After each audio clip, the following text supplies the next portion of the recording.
When you run in the rain over and against walking in the rain, you get more wet when you run, even though being exposed to the rain is a short amount of time. I know it sounds like a phenomenon, but it's the truth.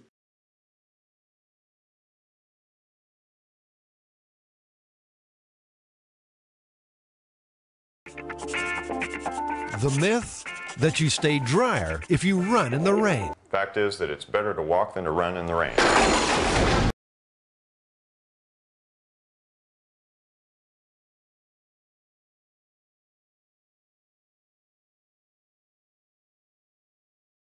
Why are we doing this again? Didn't Jamie and Adam already do this experiment?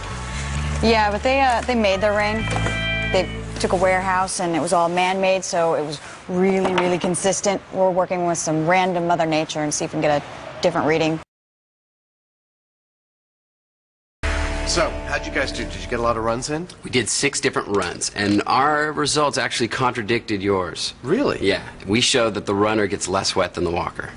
Yeah, in fact, on average, we found that the runner collected 4 grams less water than the walker. Well, you've got a larger sample size, and I guess it may be that some artifact in our artificial rain skewed the results. So I'm okay with saying that this myth is actually confirmed. I guess it is better to run than walk in the rain. When you run in the rain, you get more wet versus when you walk in the rain. Now, if you think about that, that's a powerful metaphor that we can apply to life. I guess it is better to run than walk in the rain.